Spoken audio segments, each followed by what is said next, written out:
नमस्कार दोस्तों vitamin B 12 एक अनिवार्य विटामिन है जिसे शरीर खुद नहीं बना सकता। विटामिन बी 12 को कोबाल अमाइन के नाम से भी जाना जाता है और हमारा शरीर नियमित रूप से विटामिन बी 12 प्राप्त करने के लिए आहार पर निर्भर है। विटामिन बी 12 लिवर में जमा रहता है ताकि यदि कभी इसकी थोड़ी बहुत कमी हो तो इसकी पूर्ति हो सके। जब विटामिन बी 12 की मात्रा बेहद कम हो जाती है तभी ज़्यादा गंभीर लक्षण उभरने शुरू होते हैं और ऐसा होने में संभव है बरसों लग जाएं। विटामिन बी 12 आपके शरीर के लिए कई तरह के काम करता है। यह आपके डीएनए और लाल रक्त कोशिकाएं बनाने में मदद करता है। उम्र बढ़ने के साथ इस विटामिन को अवशोषित करना कठिन हो जाता है और ऐसा तब भी हो सकता है यदि आपने वज़न घटाने के लिए ऑपरेशन कराया हो या फिर कोई ऐसा ऑपरेशन हुआ हो जिसमें पेट का कोई हिस्सा निकाला गया हो या बहुत शराब पीते हो या फिर आपने लंबे समय तक एंटासिड यानी कि एसिडिटी की दवा ली हो। विटामिन बी 12 का पर्याप्त मात्रा में न होना विटामिन बी 12 की कमी कहलाता है और ऐसी स्थिति में शरीर सामान्य से बड़े आकार की लाल रक्त कोशिकाएं बनाता है जो अपना काम ठीक से नहीं कर पाती है। खून की जांच और माइक्रोस्कोप से रक्त कोशिकाओं की जांच से हीमोग्लोबिन के स्तर, लाल रक्त कोशिकाओं और खून में विटामिन बी 12 के स्तर का आकलन होता है। विटामिन बी 12 की कमी का इलाज इस पर निर्भर करता है कि डॉक्टर इसकी वजह क्या पाते हैं। ज़्यादातर लोगों के लिए पर्याप्त मात्रा में विटामिन बी 12 प्राप्त करने के लिए संतुलित भोजन काफ़ी होता है। विटामिन बी 12 पूरक टैबलेट भी लेने की सलाह दी जा सकती है। तो दोस्तों बात की जाए कि विटामिन बी 12 रोज़ाना कितनी मात्रा में लेना चाहिए, तो पुरुषों और महिलाओं को विटामिन बी 12 की अलग अलग मात्रा की आवश्यकता होती है। इसके अलावा आपकी उम्र और स्वास्थ्य के अनुसार भी इसकी ज़रूरत अलग हो सकती है।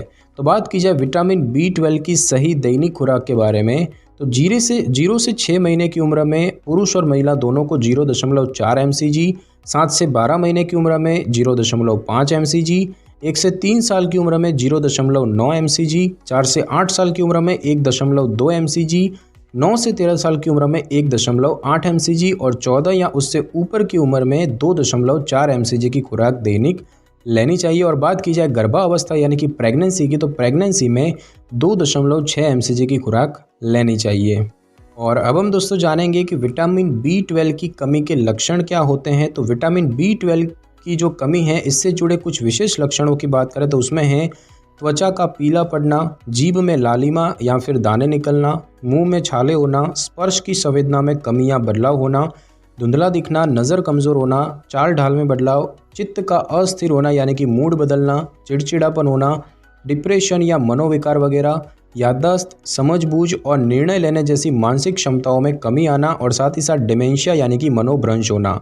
विटामिन बी 12 की कमी से एनीमिया भी हो सकता है और जिसके लक्षणों की बात करें तो उसमें अत्यधिक थकान या सुस्ती, कमज़ोरी या सुस्ती महसूस होना, सांस फूलना, बेहोशी या महसूस होना, सिरदर्द होना, कान बजना यानी कि टिनिटस या फिर भूख कम लगना।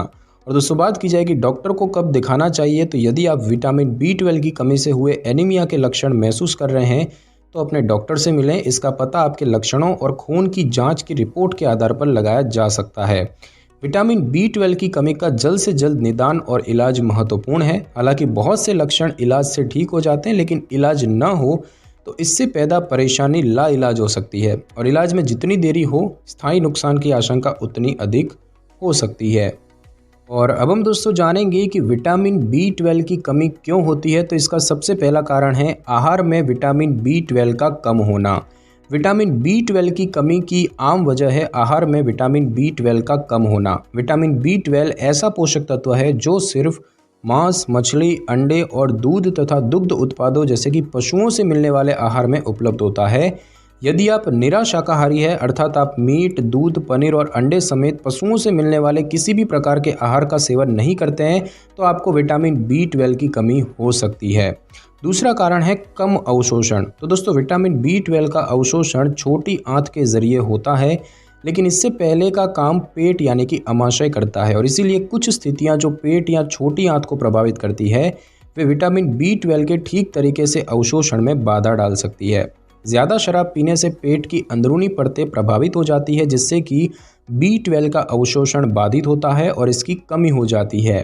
क्रॉन रोग और सीलिएक रोग जैसे आंत के रोग छोटी आंत में विटामिन बी 12 का उचित अवशोषण बाधित कर सकते हैं जिससे कि आहार में पर्याप्त विटामिन बी 12 मौजूद होने के बावजूद इसकी कमी हो सकती है।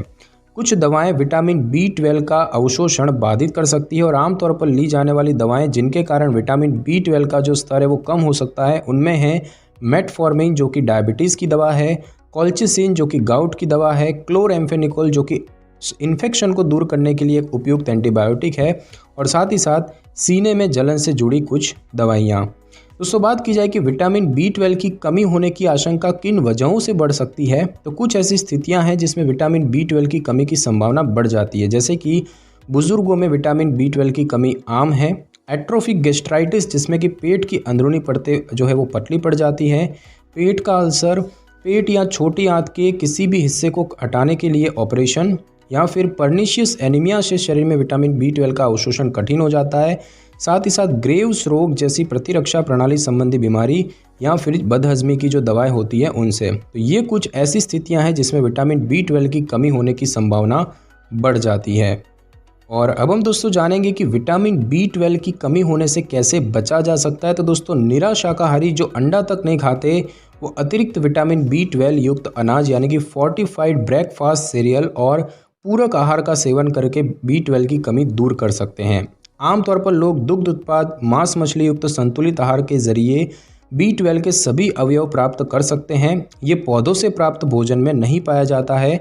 विटामिन B12 के कुछ अच्छे अगर भोज्य स्रोत की बात करें उनमें है सूअर का मांस यानी कि पॉर्क, हैम, चिकन, भेड़ का मांस, मछली, दुग्ध उत्पाद जैसे कि दूध, दही, पनीर वगैरह, कुछ पौष्टिक खमीर उत्पाद और अंडे, सोया से बना दूध यानी कि सोया मिल्क और अतिरिक्त विटामिन खनिज युक्त अनाज यानी कि ब्रेकफास्ट सीरियल्स विटामिन B12 से भरपूर होते हैं। इलाज की जरूरत पड़े इससे पहले संतुलित आहार के जरिए आवश्यक मात्रा में पोषक तत्व प्राप्त करना हमेशा बेहतर होता है। स्वास्थ्यवर्धक आहार का सेवन करके B12 की कमी से होने वाली परेशानियों से आसानी से बचा जा सकता है। और अब हम दोस्तों जानेंगे कि विटामिन B12 की कमी की जांच कैसे होती है। तो दोस्तों आपके डॉक्टर पहले तो शारीरिक परीक्षण मसलन तेज़ नब्ज़ और त्वचा की रंगत वगैरह की जांच करेंगे ताकि विटामिन B12 की कमी के संकेत देखे जा सकें। खून की जांच की जा सकती है ताकि लाल रक्त कोशिकाओं की संख्या और उनके आकार का पता लगाया जा सके। B12 की कमी वाले लोगों में लाल रक्त कोशिकाएं अपेक्षाकृत बड़ी होती है जो कि सामान्य से बड़ी दिखती है। खून में विटामिन B12 की कमी के कारण का पता लगाने के लिए अन्य जांच की ज़रूरत होती है और निदान की पुष्टि के लिए कभी कभार अस्थि मज्जा यानी कि बोन मैरो की बायोप्सी की जा सकती है और इसका उपयोग एनीमिया और रक्त कोशिकाओं में असामान्यता की अन्य वजहों को दरकिनार करने के लिए किया जाता है। और अब हम दोस्तों जानेंगे कि विटामिन B12 की जो ये कमी है इसका इलाज क्या होता है। तो दोस्तों विटामिन B12 की कमी का इलाज इस पर निर्भर करता है कि ऐसा किस वजह से हुआ है। आमतौर पर इलाज उस विटामिन का इंजेक्शन या फिर टैबलेट देकर किया जा सकता है जिसकी शरीर में कमी है।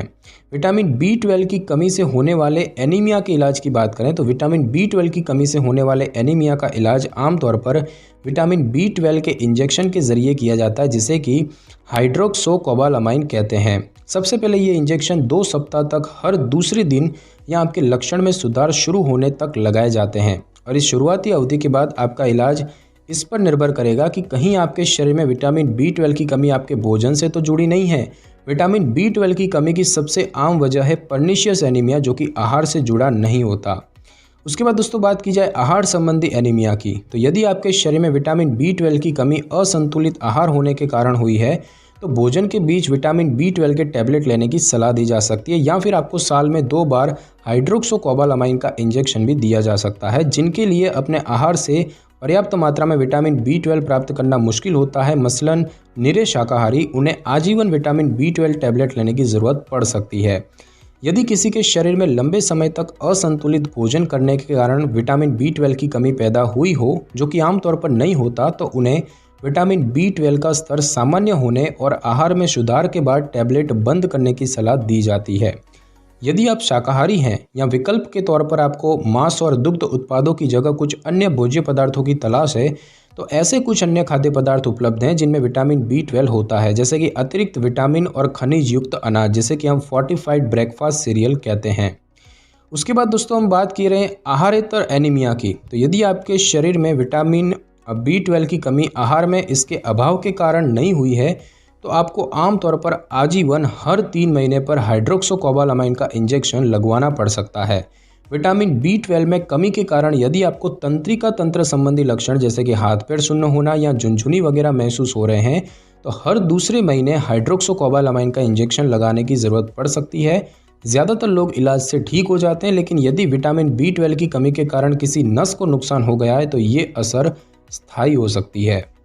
और अब हम दोस्तों जानेंगे कि क्या विटामिन B12 रोज़ लेना चाहिए। तो दोस्तों सही मात्रा पर लिए जाने पर विटामिन B12 की खुराक आमतौर पर सुरक्षित मानी जाती है।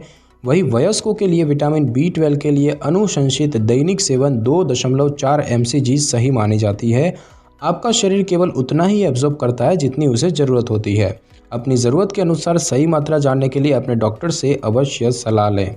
उसके बाद बात की जाए कि विटामिन B12 की कमी का मुख्य कारण क्या है। तो दोस्तों विटामिन B12 की कमी विटामिन B12 की कमी वाले आहार से हो सकती है, जो मुख्य रूप से मांस, अंडे और दूध में पाया जाता है। हालांकि विटामिन B12 की कमी वाले एनीमिया का सबसे आम कारण आपके शरीर के आंतरिक कारक हो सकते हैं, जो तब हो सकता है जब आपकी इम्यून सिस्टम गलती से इस पदार्थ को पैदा करने वाले पेट की कोशिकाओं पर हमला करती है, और इस तरह के एनीमिया को पर्निशियस एनीमिया कहा जाता है। और दोस्तों बात की जाए कि विटामिन B12 की कमी से आपको कैसा लगता है। तो विटामिन B12 की कमी के सामान्य लक्षण कमज़ोरी और थकान हैं। वो इसीलिए होते हैं क्योंकि आपके शरीर में रेड ब्लड सेल्स को बनाने के लिए पर्याप्त विटामिन B12 नहीं होता है, जो आपके पूरे शरीर में ऑक्सीजन का परिवहन करता है। और इसका नतीजा ये होता है कि आप अपने शरीर की कोशिकाओं तक ऑक्सीजन को सही से पहुंचाने में असमर्थ होते हैं, और जिससे कि आप थकान और कमज़ोरी महसूस करते हैं। और अब हम दोस्तों जानेंगे कि विटामिन B12 की कमी से कौन कौन से रोग हो सकते हैं। तो दोस्तों विटामिन B12 की कमी से होने वाली ज़्यादातर परेशानियों का आसानी और प्रभावी तरीके से इलाज किया जा सकता है, और इसीलिए बीमारी विरले ही पैदा होती है। दोस्तों बात की जाए एनीमिया से जुड़े रोगों की, तो वजह जो भी हो, हर तरह के एनीमिया के कारण हार्ट और फेफड़ों से जुड़ी दिक्कत हो सकती है, क्योंकि इन्हें शरीर के महत्वपूर्ण अंगों तक ऑक्सीजन पहुँचाने के लिए मेहनत करनी पड़ती है। गंभीर एनीमिया से पीड़ित वयस्कों को कुछ परेशानियां हो सकती है, जैसे कि दिल की धड़कन असामान्य रूप से तेज़ होना और हार्ट फेल होना, जिसमें कि हार्ट पूरे शरीर में सही दबाव के साथ पर्याप्त खून की आपूर्ति नहीं कर पाता है।